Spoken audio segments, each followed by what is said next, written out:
I've made it here to the Auschwitz extermination camp, so I'm going to take a look at this place. I've been here about 10 years ago, but I only had about an hour here because they were closing. I have a little bit more time today, but 2.5, so.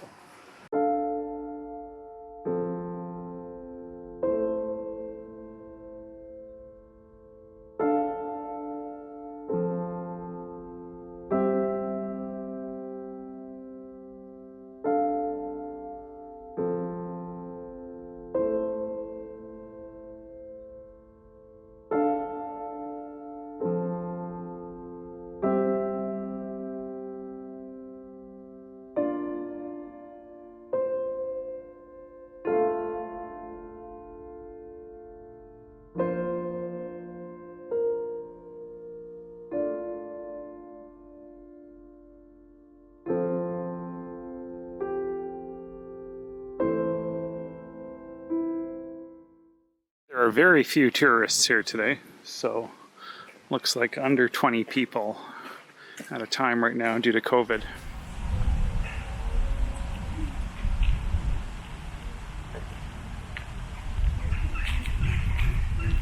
Definitely a sobering experience walking around here. Definitely not a party by any stretch. But every single one of these buildings was used, again, for the ultimate extermination of the Jewish people and other minority groups during the later years of World War II. So one of the things you cannot help but notice while you're here is the terrible condition of the streets here in the camp. Likely this was done on purpose, of course, to show how bad the prisoners would have had it even walking around this place. I mean, I've tripped numerous times already here.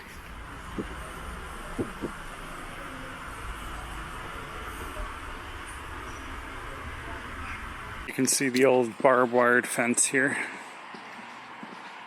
Not sure, but it looks like that other side is not part of the complex.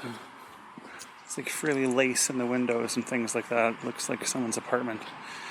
But yeah, this is the edge for sure of the Auschwitz I extermination camp. So you can see this barbed wire fairly close up here. Pretty nasty.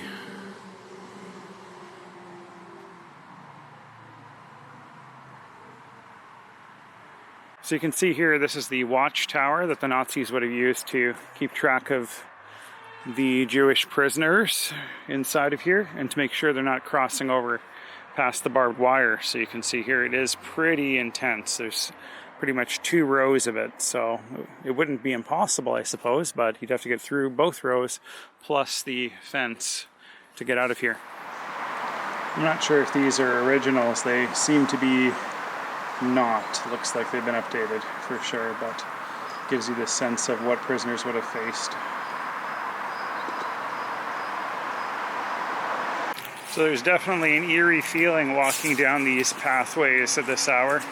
It's not an enjoyable experience, let's put it that way. You're here to pay your respects, learn a bit about the brutality that took place back during that genocide, and yeah, soak it all up. It reminds me of my time last year at the Rwandan genocide memorials across Rwanda, so definitely not a tourist attraction, but I guess something that every human should do to pay their respects to those who lost their lives here. All right, we're gonna go check out some of the museums now before they close to see some of the exhibits of evidence of the Holocaust. There's a lot of interesting displays here as well.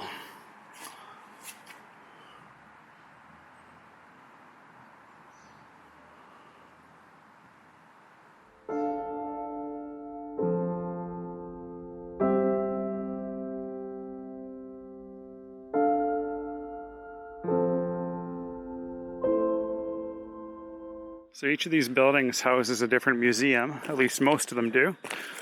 For every country in Europe that was affected by the Holocaust, there's a separate museum exhibit dedicated to their memory. I won't have time to check them all out, just for the sake of time here. I only have 45 minutes left here before it closes.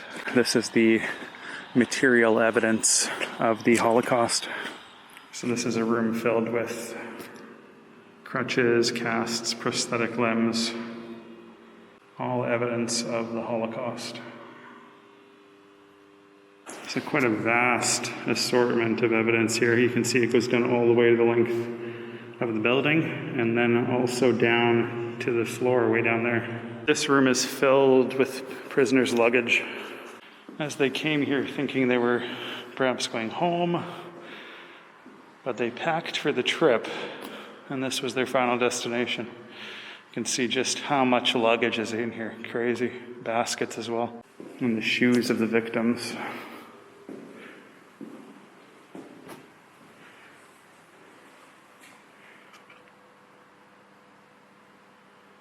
So you can see the evidence here is undeniable in terms of the brutality. You can't go any further, but on both sides of me here, you can see all of the shoes of the victims.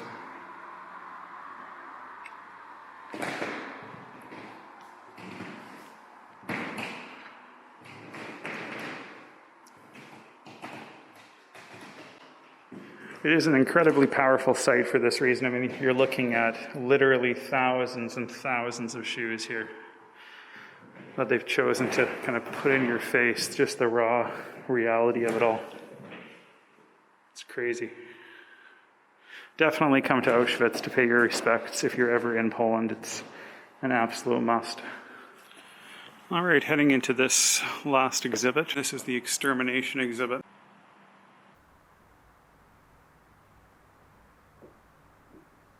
There's a map of all the death camps across Europe. So it is important to note that all the Jews that were rounded up thought they were being deported out of Germany. So they packed for the trip and everything else and boarded the train, only to discover they were dropped off here at the Auschwitz extermination camp and other extermination camps across Europe. So it was unbeknownst to them. So this was an entirely secret program until it was uncovered, of course, by the Allies after World War II. And you can see here they actually found the hair bagged, evidently. So the Nazis put it into bags after it was cut off.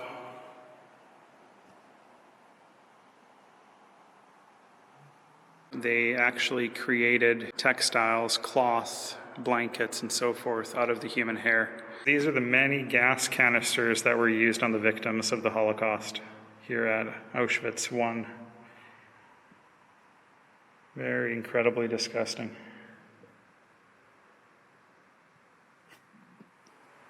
So you can see here's the actual poison gas that was used on the victims. You can see this model shows you what the gas chambers would have looked like and the open pit graves that they would have been put into afterwards. Well, I don't think words can begin to describe just how spooky it is at Auschwitz at night. So there's that. And I don't even know the way out of here, which is a bit of a problem. Going in the general direction I came in, there's not a soul here with me. They all left at sunset. Evidently, I was walking in the wrong direction here. A guard has just pointed me back where I came from. So yeah, I just came through the Arbeit macht frei gate and out of the complex. It is absolutely pitch dark here. I can barely see, and I've tripped several times. So just know to bring a flashlight if you come to Auschwitz after dark.